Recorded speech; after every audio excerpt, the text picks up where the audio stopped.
Salut à vous, preppers. J'espère que vous allez bien. Aujourd'hui, je vais vous parler de mon sac d'évacuation d'urgence. J'espère que le tien est prêt ou quasiment prêt. En tout cas, si tu viens voir cette vidéo, c'est que tu te poses des questions s'il te manque du matos. Aujourd'hui, je vais te montrer du coup qu'est-ce que j'ai pris et pourquoi. Alors moi, je vais commencer par la présentation de mon sac. Mon sac, c'est un Blackwak de l'armée américaine. Il vaut 369 $, divisé en deux poches principales. La première poche principale, on est là avec pas mal de rangements, des poches de partout, des petites sangles pour pouvoir mettre de l'équipement et deux poches filets principales pour mettre de l'équipement également. Autre poche principale qui est pas mal, je vais avoir une poche ici où je mets principalement tout ce qui va être pour l'hygiène, le soin et le confort. Je vais avoir après une autre poche ici avec des sangles, une autre poche ici avec un filet devant, une autre poche ici avec un filet devant et une grande poche qui descend tout le long du sac où je mets principalement mes vêtements avec de nombreuses sangles. C'est pas mal, c'est un Blackwak de l'armée américaine, c'est top. On va commencer par les vêtements, comme ça c'est fait, on n'en parle plus. Je vais avoir donc deux paires de chaussettes, très important d'avoir ses pieds au sec. Je vais avoir un bonnet qui englobe la tête, bonnet de sport, il tient chaud. Je vais avoir un petit bandana, s'il fait beau, si c'est l'été, il fait soleil, je mets ça.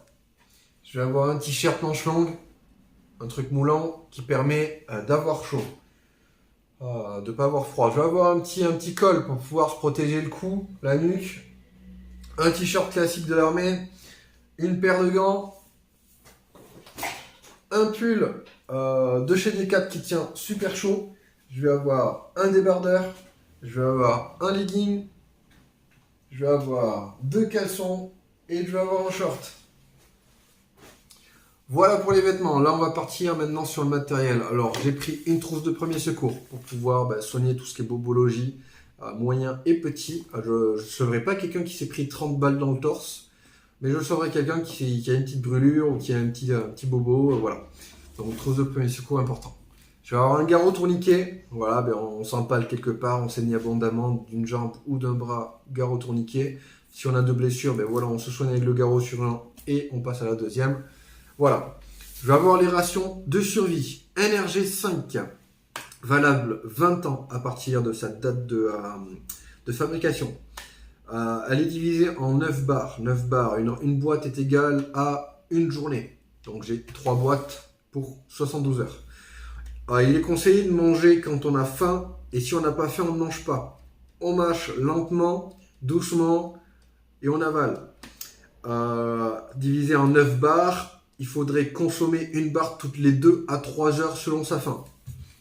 72 heures, c'est le minimum à avoir. Avec les rations, je vais avoir ici 7 Ocean. C'est des packs d'eau de 500 ml chacun, divisés en 10 petites dosettes de 50 ml pour pouvoir se rationner et pas faire n'importe quoi. Si on a une gourde, on est capable de siphonner la totalité de la gourde. Avec ces petites rations, on peut se rationner. Ça peut permettre de tenir en durée. En plus de ça, je vais avoir donc deux gourdes militaires. Une d'1 litre et une d'1,5 litre. Une paille filtrante pour pouvoir filtrer, boire directement dans une rivière, une flaque, un lavoir, une mare, peu importe. Je vais avoir une gourde pliante qu'on peut mettre dans la poche. Voilà, on se la remplit, on se la met dans la poche. Elle ne prend pas de place au fur et à mesure qu'on boit. Des pastilles de purification d'eau, il y en a 50, donc j'ai de quoi purifier 50 litres. Des petits chewing-gum au cassis, voilà, on a un coup dur, on a envie de remonter le moral, 2-3 petits chewing-gums, ça peut permettre d'avoir une petite dose de sucre, d'avoir quelque chose à mâcher dans la bouche, et on se change les idées. Je vais avoir ici pareil, donc ça j'ai acheté chez Decathlon, c'est un petit liquide de nettoyage, qui ne nécessite pas de rinçage, c'est pas du savon, donc on se pulvérise sur la peau les parties qu'on veut nettoyer, laver, ça enlève les mauvaises odeurs et on n'a pas besoin d'eau pour se rincer. Je vais avoir ici, donc ça c'est pas mal, c'est des poches de froid thermostatiques. Donc c'est des poches de froid qui restent constamment froid, pas besoin de le mettre au frigo. On le met dans le sac et basta, c'est déjà froid. Je vais avoir ici une gamelle si jamais je veux me faire chauffer quelque chose. Voilà, parce que les rations, on peut se les manger en biscuit comme ça, ou les mélanger avec de l'eau et soit mangé en purée. Avec la gamelle, j'ai une cuillère. Au niveau des lampes, j'ai une petite lampe qui peut me permettre de la mettre sur une casquette ou de l'accrocher sur une sangle. Alors, après, je vais avoir, pareil en lampe, un stylo. Un stylo pour écrire, mais un stylo qui fait lampe. Alors, je vais mettre une bouton, là il ne marche pas. Voilà, c'est un stylo qui peut permettre d'éclairer comme ça. Et si on enlève le bouchon et qu'on le retourne, ça éclaire comme ça aussi. En lampe, lampe frontale pour avoir les mains libres de mouvement et être éclairé. Une lampe torche, enfin une lampe de poche. Donc voilà, on peut régler le faisceau sur la largeur ou la profondeur. Trois niveaux de puissance, donc on a fort, moins fort et SOS pour faire des signaux. Pareil en lampe, alors cette lampe je l'ai trouvée sur un vide-grenier, elle est vraiment pas mal. C'est une lampe qui fonctionne avec 3 grosses piles. C'est une vieille lampe, hein, c'est pas tout jeune, c'est ce qu'on avait il y a 20 ans à la maison, hein, il y a 20-30 ans. C'est du plastique, c'est quand même léger et c'est fiable. C'est vraiment fiable en termes de qualité. Après, je vais avoir des petites dosettes de sérum fil pour pouvoir se nettoyer une zone, une blessure, mais aussi enlever des poussières des yeux. Donc on se met quelques gouttes dans les yeux ou dans les oreilles, ça peut permettre de soulager une douleur. Ce petit sérum. Je vais avoir une crème ici. Une crème, donc c'est de l'homéoplasmine, ça peut permettre d'enlever l'irritation de la peau. On a le nez ou les lèvres irritées, ou peu importe la partie du corps. Ici, je vais avoir une petite bâche. Donc elle n'est pas énorme, je crois qu'elle fait 1m50 sur 1m50. Mais voilà, s'il pleut, ça peut permettre de se la mettre sur soi, de se caler quelque part, de s'abriter ou de s'en servir pour s'asseoir par terre pour ne pas se salir. Peu importe, les bâches, c'est pour tout usage. Je vais avoir ici un petit sac de couchage qui a été plastifié en aluminium. Donc ça peut c'est comme une couverture de survie. Ça permet d'avoir un minimum de confort et de garder la chaleur de son corps. Je vais avoir ici, donc ça pareil pour le confort, c'est un masque pour se mettre sur les yeux, pour pouvoir dormir. Si on veut dormir la journée qu'il fait nuit, on se met ça, on ferme les yeux, on dort, tranquillou bilou. Ici, je vais avoir un masque, donc un masque de bonne qualité. Donc c'est un masque avec un système de filtre. J'ai 2 masques et 4 filtres. Voilà. Encore des masques ici, donc ça c'est 5 masques qui sont lavables. Donc voilà, c'est des masques. Alors les masques que j'ai, c'est très bien ce que je viens de vous montrer pour tout ce qui est poussière. Il y a une explosion, il y a des cendres qui tombent. Ça principalement nous éviter de nous étouffer. Par contre, ces masques, ça va être principalement contre les maladies. Virus, toute saleté qu'il y a dans l'air. Un petit bandage, en plus de la trousse de premiers secours, un petit lot de pansements. Donc c'est pas mal, c'est des pansements qui sont très très efficaces. Je suis très fan de ces pansements. Quelques petits sacs poubelles jaunes. Des sacs poubelles de l'armée française, de ce qu'on retrouve dans les rations. Des petites pinces, alors je vais avoir 3 pinces différentes. Donc pince comme ça, on se prend un truc dans la jambe ou on a une écharde. Voilà, on a des pinces. Alors ça c'est très bien pour la surface. Ça, on est sur une pince principalement chirurgicale pour pouvoir aller directement dans une plaie et enlever un morceau par exemple sur une explosion qu'il y a eu, on a un truc dans le corps. Voilà. Des mouchoirs qu'on peut servir comme papier toilette. Un couteau avec cran de sécurité, donc couteau Décathlon, c'est pas mal, ça fait des années que je l'ai. Des petites allumettes comme ça, donc ça c'est en plus, voilà.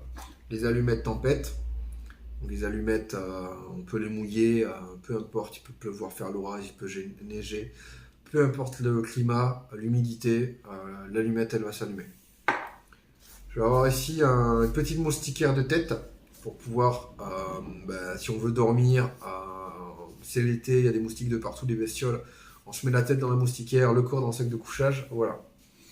Je vais avoir ici des packs, donc j'ai deux packs avec un sac de couchage en survie, en couverture de survie. Je vais avoir une couverture de survie de couleur orange, avec une tente dans chaque pack. Donc j'ai deux tentes, deux sacs de couchage et deux couvertures de survie. J'ai en plus une autre couverture de survie comme ça. Et 5 autres petites couvertures de survie classiques. Voilà, puisque les couvertures de survie sont très fragiles. Puis si jamais je dors avec, j'ai peut-être pas forcément envie de m'embarquer avec tout ça qui va faire du bruit. Voilà. Petite poche de bonbons, voilà, pareil, en plus des chewing-gums, ça peut permettre de remonter le moral. Je vais avoir donc de la paracorde couleur violet. Donc pas mal, je sais pas combien il y a de mètres, il doit y avoir 20, entre 10 et 15 mètres, j'ai pas mesuré. Je vais avoir ici des petites chaufferettes, donc des petites chaufferettes pour pouvoir se réchauffer à les extrémités, hein, donc les pieds par exemple. J'ai un bracelet de survie, donc bracelet de survie avec un sifflet, une boussole, un couteau et un petit côté scie et une pierre aiguisée pour pouvoir faire du feu. Ça finira au poignet. Et la paracorde pour pouvoir faire une attelle, changer les lacets et tout ça. Je vais avoir un dentifrice. Je vais avoir ici un rasoir, donc rasoir de l'armée avec 5 lames.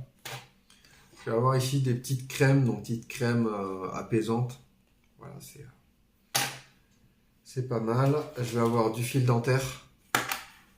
Je vais avoir une pince multifonction. Donc avec tous les outils de base. Voilà, avec tournevis, ouvre-boîte, décapsuleur, lime, scie, lame de couteau, pince coupante. Voilà, j'ai une pince si jamais j'en ai besoin. Je vais avoir ici un fire steel pour pouvoir faire du feu. Je vais avoir ici un petit scotch de couleur noire, donc c'est un scotch d'électricien pour pouvoir effectuer des réparations. Se refixer les semelles des chaussures, une sangle qui pète, un trou dans la tente, peu importe.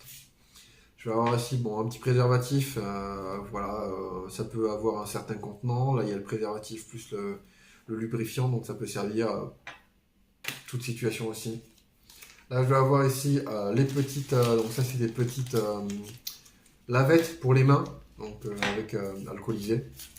Donc j'en ai pris plusieurs, sachant que quand on évacue, au fur et à mesure, le sac il s'allégeait, hein, il devient de moins en moins lourd parce que l'eau on la consomme, la nourriture on la mange, tout ce qui est consommable, ça se vide le sac, voilà. Je vais avoir ici une attelle, donc attelle très légère, très pratique avec deux bandes élastiques, ça peut permettre de tenir et de soulager le genou, parce que quand on évacue, on demande beaucoup d'efforts sur les jambes, donc on peut vite avoir un genou qui foire. Donc voilà, on peut alléger un genou avec ça. Je vais avoir ici les petites plaquettes des rations de combat de l'armée française. Donc ça c'est pour allumer le feu. Je vais avoir ici donc de la corde de parachute. Donc il y en a deux, très résistants. Je vais avoir le kit pile pour les lampes, donc petite et moyenne. Une boussole pour pouvoir toujours garder un cap, très important. Une petite loupe pour zoomer, voilà. Pareil, un petit gel hydroalcoolique, donc pareil, ça en cas d'évacuation, on se lave les mains souvent, donc ça va vite partir, hein, comme les dosettes. Une carte de ma ville pour pouvoir avoir quand même, voilà, on est en situation d'urgence. Je connais pas la ville par cœur, hein, même si je la connais très très bien. Il n'y a plus de téléphone, il n'y a plus de GPS, il n'y a plus de batterie. On est à l'ancienne, on a la carte. On veut savoir comment évacuer, on a une boussole, une carte. Voilà, c'est voilà.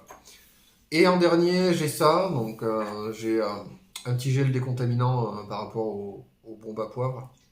Et je vais avoir un gel liquide à poivre en cas d'autodéfense. Donc c'est Il y a un petit clapet, on vient poser le doigt, on asperge les yeux, le visage de quelqu'un, il va vite se sentir étouffé au niveau de la respiration et il va être complètement neutralisé au niveau des yeux sur une durée de 15 à 30 minutes. Euh, Tout dépend de s'il a le gel avec lui, tout dépend de s'il a de l'eau pour pouvoir se rincer les yeux et tout ça. Donc voilà, très important, ça pareil, ça partira dans la poche si je dois évacuer. Voilà, quelqu'un qui veut venir me piquer mon sac, ben voilà, moi j'ai le gel. Voilà. Donc voilà, j'ai ça pour le moment. Bien sûr, il va me manquer deux, trois petites choses, comme par exemple un briquet tempête euh, et des petits bibelots, comme une brosse à dents. J'ai le dentifrice, mais j'ai pas encore la brosse à dents. J'attends d'en acheter une de bonne qualité. Brosse à dents pliante, si possible, de couleur verte, neutre du moins, noire, verte, gris, peu importe. Sac d'évacuation d'urgence. Voilà, s'il me manque des choses, n'hésitez pas à le mettre dans les commentaires. Je vous remercie d'avoir regardé un petit peu tout ça, mais voilà, avec les contextes actuels, que ce soit la guerre en Ukraine, la guerre à Gaza, toutes les tensions qu'il y a aujourd'hui entre la France et les pays euh, qui sont un petit peu autour, comme Donald Trump qui veut arrêter son soutien à l'Europe. On va avoir certains pays comme le Niger qui rejette la France, qui accepte la Russie. Donc on a vu bien sûr l'ambassade de France au Niger qui a entièrement brûlé avec ses employés qui ont été menacés de mort par les habitants du Niger. On va avoir vraiment plus le gouvernement français, donc Emmanuel Macron qui est en train de faire de la merde, hein, on l'a jusqu'en 2027, encore 2 ans à tenir ce fardeau, hein, tout simplement. Donc en 2 ans, qu'est-ce qu'il est capable de faire pour encore ruiner la France? Donc voilà, on peut faire face à tout type de situation à ça. Bien sûr, si vous êtes dans la campagne, entouré de bois principal, ben, forcément, dans votre sac, vous allez rajouter une hachette, une pelle, une pioche, une machette, de quoi vous permettre de construire un abri dans les bois si jamais votre logement. Voilà. Sachant que les villes, moi je suis en ville, moi j'ai un logement qui est assez bien positionné avec parking souterrain, où je peux bouger les voitures, bloquer la seule entrée, voilà, en résidence, avec une seule entrée, plus un mur que j'ai juste à sauter. Donc pareil, je mets une échelle, moi je bloque l'entrée, je saute par là-bas, je fais des missions de ravitaillement. Je vais dans les logements qui ont été évacués, je prends la bouffe, le matos et tout ça. Voilà, moi mon but c'est déjà en premier temps de me retrancher chez moi. Donc j'ai environ pour le moment peut-être 3 semaines d'alimentation en réserve, que ce soit dans les épices, les gâteaux, les crèmes desserts, les conserves. Voilà. Moi mon but c'est d'être entièrement suffisant en cas de rupture de normalité, hein. C'est pour ça qu'on se prépare d'ailleurs, hein. Mais voilà. Merci à vous de m'avoir regardé. Dites-moi dans les commentaires s'il y a des choses qui peut-être sont à modifier ou à rajouter. Mais voilà, moi je vous ai partagé mon sac d'évacuation d'urgence, sachant que tout ce que j'ai là, forcément, il y a des choses qui vont être consommées, hein, comme par exemple les petites dosettes pour saver, les petites chaufferettes, les allumettes, l'eau, la nourriture. Les trucs pour le feu, les piles dentifrice. Donc il y a beaucoup de choses qui vont se consommer et qui vont forcément réduire peut-être le sac de 1 kg, puis 2 kg, puis 3 kg. Sachant que derrière, si on fait des missions de ravitaillement, le but c'est de ramener du matos pour pouvoir remplir son sac. Voilà, voilà. Merci à tous et à bientôt les préppers.